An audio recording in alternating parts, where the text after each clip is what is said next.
आत्मा का आता है, हलवे पूड़ी और रबड़ी का नहीं आता। देखने सुनने सूंघने की वस्तु के बिना जब सुख आता है तो उस अनन्य चैतन्य का सुख है। और देखने सूंघने चखने या स्पर्श करने का जो सुख आता है परंपरागत तो हृदय में ही आता है, उसी का सुख होता है। लेकिन इंद्रिय रूपी नालियों के चक्कर में हम फंस मरते संसार की माया जाल में। अच्छा, मुझे जाना है, कईयों का भार वहन करना है। देखते देखते वो घिंघरूले बाल वाला बालक, मानो वो श्रीधर की पत्नी उसको पी जाए ऐसा प्यारा लग रहा है। गौर से देखा तो उसके होठों पर थोड़ा सा रक्त का कुछ चिन्ह दिखा।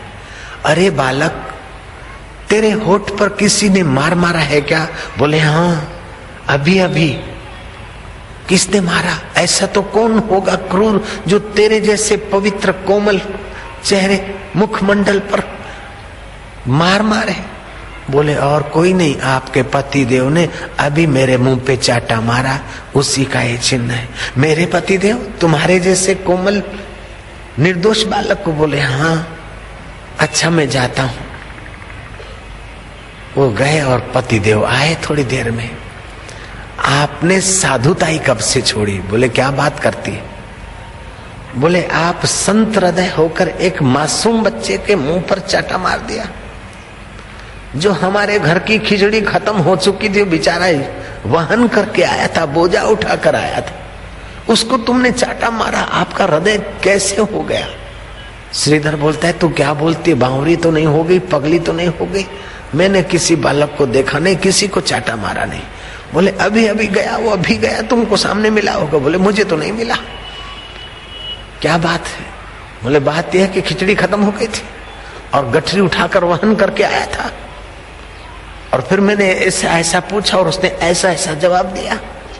श्रीधर को समझने में देर नहीं लगी।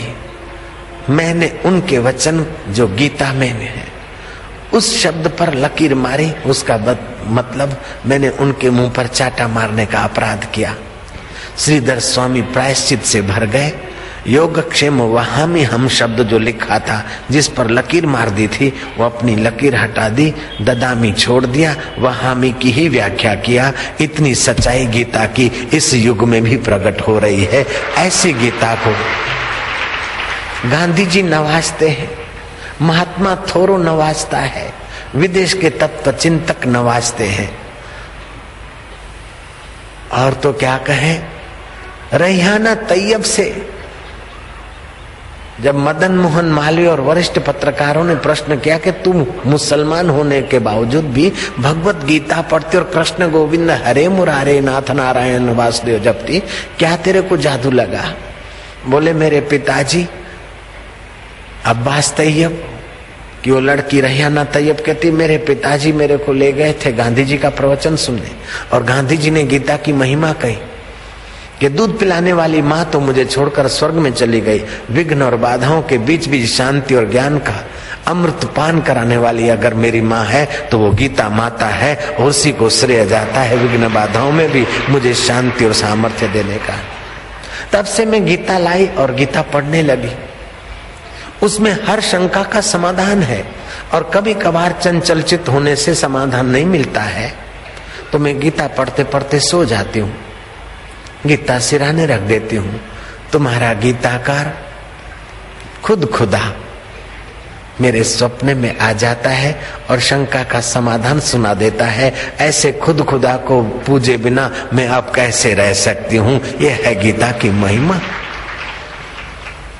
ऐसी गीता के लिए ये जो कुमारियां चल पड़ी है बेचारी कि गीता सच्ची नहीं है, हम प्रार्थना करते हैं कि भगवान उनको सद्बुद्धि दे। जय राम जी की। और समाज को हम प्रार्थना करते हैं कि ऐसे पंथों से जो अमेरिका के इशारे से हमारे धर्म को खोखला करने में बिक जाते हैं, उन पंथों से सावधान रहें जनता जनार्दन। जय राम जी की।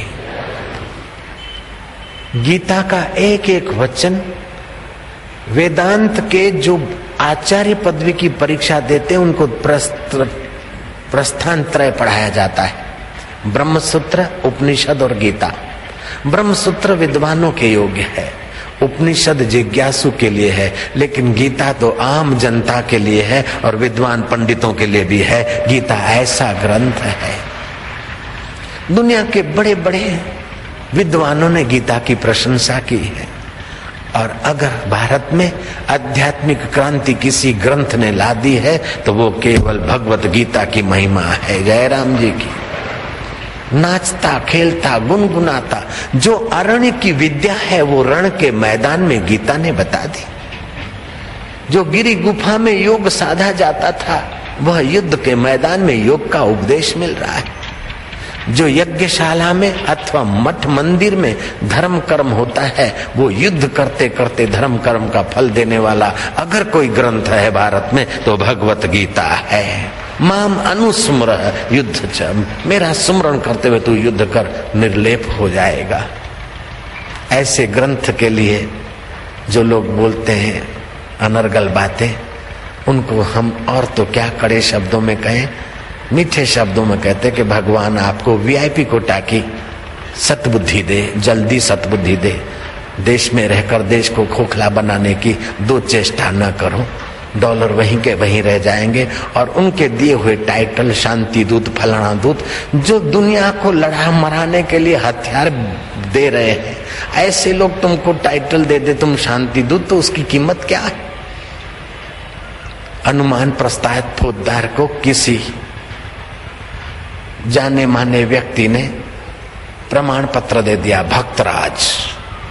अनुमान प्रसाद फौजदार ने उनका प्रमाण पत्र उनको वापस भेजा कि मैं कितना भक्त हूं मैं जानता हूं और तुम्हारे प्रमाण पत्र देने से मैं भक्तराज बन जाऊंगा, वो उधर नहीं चलेगा, वहां तुम्हारा प्रमाण पत्र काम नहीं आएगा। जो लोग किसी नेता से प्रमाण पत्र लेकर धर्मात्मा घोषित होते हैं उनके धर्मात्मा होने में मुझे संदेह रहता है। जयराम जी की। किसी राष्ट्रपति ने प्रमाण पत्र दिया कि ये महात्मा है, तो क्या राष्ट्रपति के सिक्के से हम महात्मा बने? नहीं तो क्या हम दुरात्मा है क्या? मुझे इन बातों पर कभी विश्वास नहीं होता कि कोई मुझे प्रमाण पत्र दे तब मैं ऐसा हूं। तुम्हारा प्रमाण तुम स्वयं हो, दुनियादारों के प्रमाण तुमको क्या करेंगे। मैं स्वामी राम तीर्थ की बात पर बहुत बहुत प्रसन्न रहता हूं। विदेश से जब लौट रहे थे तो पानी के जहाज में मुसाफरी होती थी 1901 1902 के इर्द गिर्द के समय। तो राम तीर्थ ने पूछा कि ये बंडल किस बात का है? बोले आपको यूनिवर्सिटियों ने, राष्ट्रपति ने, फलाने ने आपको बड़े बड़े प्रमाण पत्र दिया है, ये सारे आपकी ही महत्ता के प्रमाण पत्रों का ये बंडल है। राम तीर्थ ने पूरे का पूरा बंडल उठाकर उसी समय दरिया में फेंक दिया और नाचने लग गए कि राम बादशाह तुझसे तो सारा जगत प्रमाणित होता है, तुझे प्रमाण पत्रों की क्या जरूरत।